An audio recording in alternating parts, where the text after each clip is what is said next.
What's going on, everyone? Welcome back to the channel. Today we are talking about Lair in 20 and above, especially for you puggers out there. First tip is the little clip that you see rolling in the top left. That's the fact that you can jump into the hole before the person who has the key drops the key. About 3 to 5 seconds early will do the trick, and it gives you a little bit of a head start in this dungeon. Now for these first pulls here, the most dangerous mobs are going to be the lurkers as well as these gnashers. The gnashers put a nasty bleed on you. On fortified, it can really be a pain in the butt to deal with. But for the most part, we're going to go ahead and just roll through chain pulling. We're going to want to make sure that the lurkers, whenever they burrow and they reappear, we're going to go ahead and either interrupt them, disorient them, stun them so that they don't go ahead and frontal someone randomly on the party. It can be a one-shot. Once we get through here, we're going to go ahead and jump down to the next boss room, but I do want to point out the fact that you want to grab 1 to 2 gnashers early on in the route so that you can skip some pelters later on.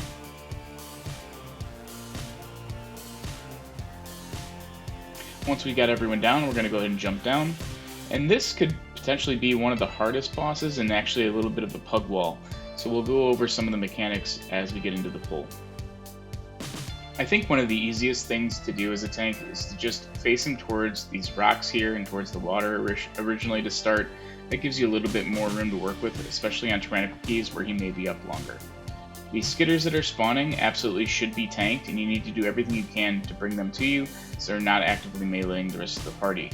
They also need to die before each of his smashes go out. The smash that puts the little purple on the ground is something that can one-shot a boss if any skitters are up. So keep that in mind. You will deal with the knockback, and the rest of your party should know that if they do any movement while they're in that purple pool, they are going to be taking ticking damage, and their healer is likely going to have them bleed out.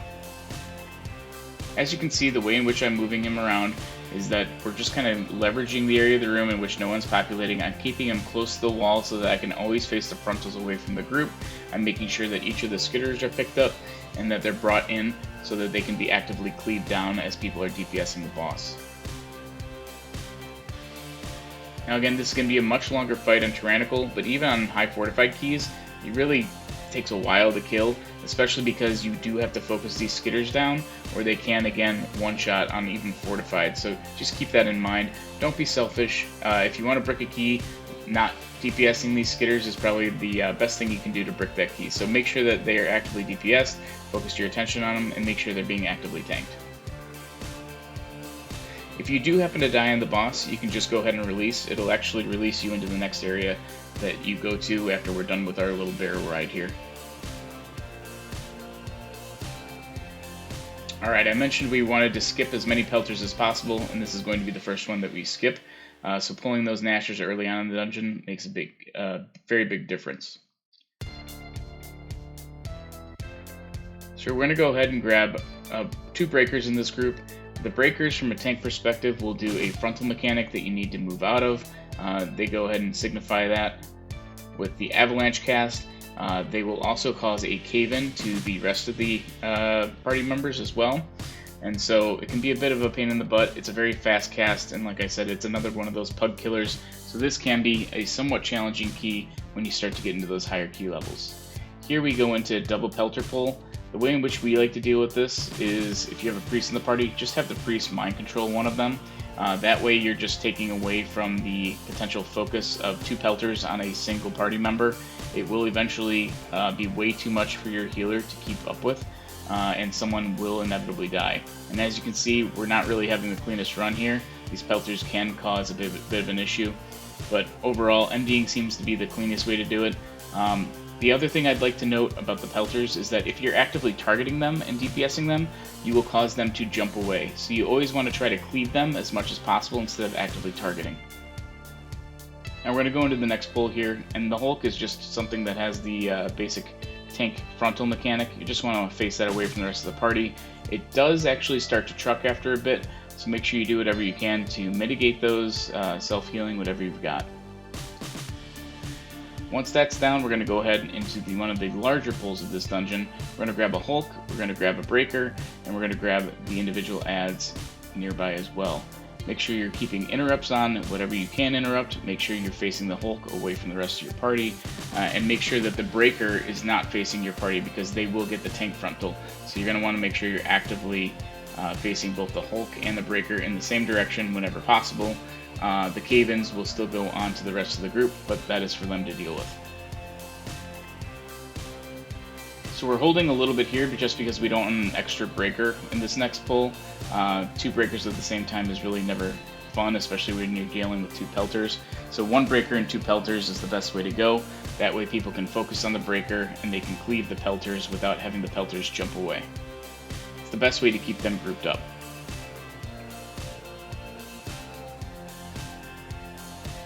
Now the good news is, after this room, the rest of the sloppiness in the dungeon should be kept to a minimum, at least until the last boss room as far as trash goes. Bosses are another story entirely, we'll get into that.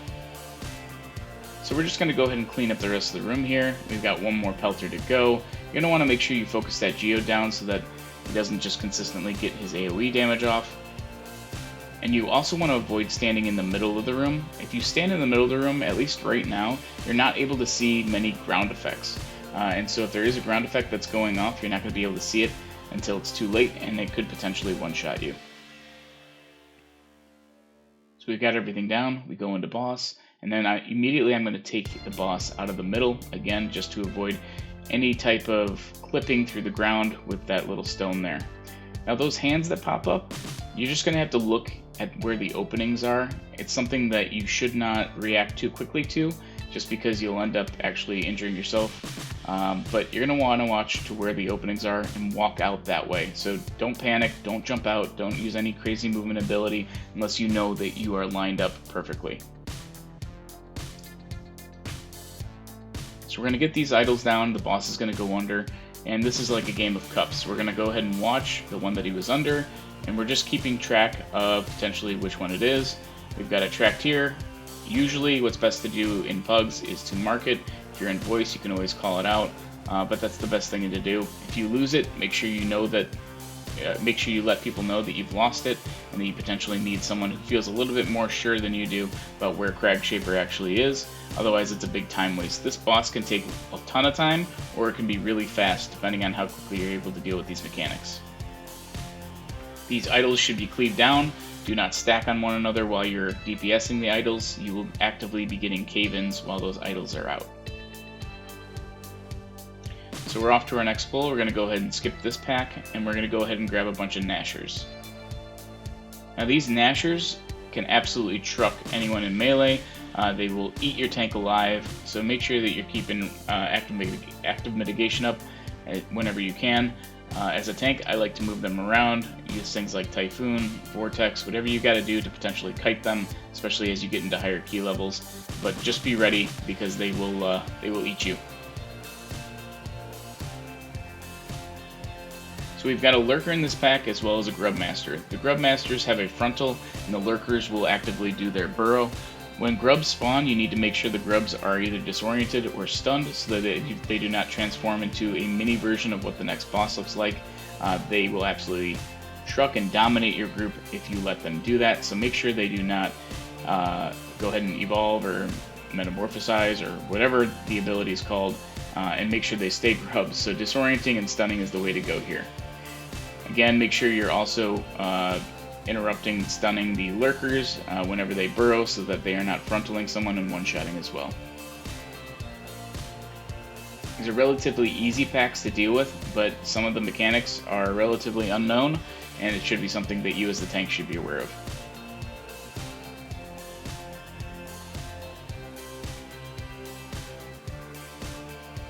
Alright, so we have that Metamorphosis that we interrupted, and we're good to res and then get into boss. This boss on Tyrannical is still a bit of a wall for a lot of groups. It takes a lot of really good healing. It also takes a lot of ethical play from the rest of your group to make sure that the ads do not get consumed by the boss.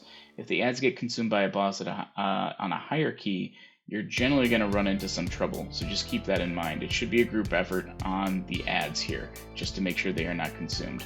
We did a very bad job of that, and we actually had one get consumed right off the get here. Now as a tank, you're going to want to look out for Spiked Tongue. It is the one tank mechanic that is going to be a bit of a pain in the butt. You need to get away, and then you need to leverage these green puddles here in order to make sure you do not get consumed. So you're going to want to park yourself in some of this green. Sometimes they can disappear at really nasty times, so try to communicate the best you can to figure out which puddles are going to be sticking around for a little bit longer so that you don't wind up getting yourself consumed. And then from there you just wash, rinse, repeat, and you finish off the boss. All throughout, there's going to be a ton of healing that needs to be done, so anything you can do to help your healer is probably always appreciated. The other thing I'd like to warn about is proximity aggro on this boss. What that means is that while he's actively up and not doing his spike tongue ability, you need to make sure that you are closer to the boss than the next melee. Every once in a while he can turn and melee someone, even if it isn't aggro based, it can be just proximity based, so just keep that in mind. Be the closest melee to it and you shouldn't have any issues. For this next pull, we'd like to double pull this. We're going to have a breaker and a demolisher, as well as one of these scorpions here, these dominators. The dominators can actively be soothed, so if you've got someone in your party who can do that, that would be great. It obviously will take quite a bit of active mitigation priority needed off the tank, and it will allow everyone to just freely DPS a little bit more. So the order in which you want to kill these, you want to see the demolisher go down, you want to then get the breaker or the dominator, it doesn't really matter as long as you have a soothe. And then you're pretty much done and moving on to the last phase of the dungeon.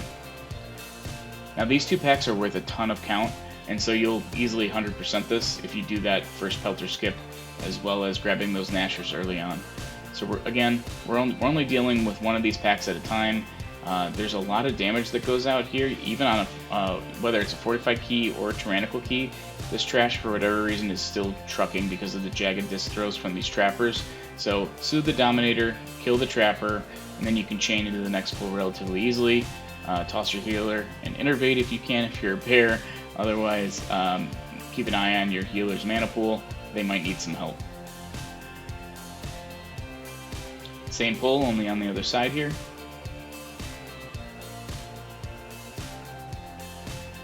As you can see, we had our priest go down because the trapper was focusing on it. We get a battle res up on it, and immediately the trapper turns on the priest again, and within 3 jagged disc throws, the priest is down. So this trash is really not fun to mess with, so you do need some coordination around it, or you at least need to be aware of who it's actively targeting so that you can try to help out, toss any externals, use health potions, health stones, whatever you got to do to stay alive. And again, keep that dominator soothed, and you're good to go. Dargrul can be a little bit of a pain if you're unfamiliar with the mechanics, so we'll go over each one individually. First off, you need to be aware that as a tank, anytime you move Dargrul, you are doing active AoE damage to the rest of the group and putting more stress on your healer. The other thing you need to be aware of is that when he spawns this Molten Giant, he always will spawn it to the left of him. So the entire group should always be standing to the left of the boss. Wherever the boss is, they should be to the left. That will help them bait these pillars, and it will also make it so that when the Molten Giant fixates one of them, they'll have a shorter distance to run the giant into the pillar, therefore stunning it and making it easily killable. Once that's down, everyone just focuses on Dargrul, and then he'll do his Magma Wave ability. Magma Wave is an all-out AoE. Unless you're behind a pillar, you can expect to die. Now the biggest thing here is the tank positioning throughout. The tank can make or break this fight, so as long as you're keeping Dargrul in a spot where he's moving as minimally as possible, and as long as those giants are being spawned either right on top of pillars or as close to a pillar as possible, you're doing your job as a tank. So the best advice that I can give is to kind of tank him in a bit of a U shape, and you'll see what I mean after this. So we're in the second area here. We're about to get our last wave of pillars that we need to hide behind. We're going to go ahead and hide, and then we're going to go back out. And as you can see, I started facing one way, and I U'd back around towards this rock. And that way, the DPS did not have to move. They just stayed where they were throughout the duration of the fight and made it relatively easy. Hope this helps.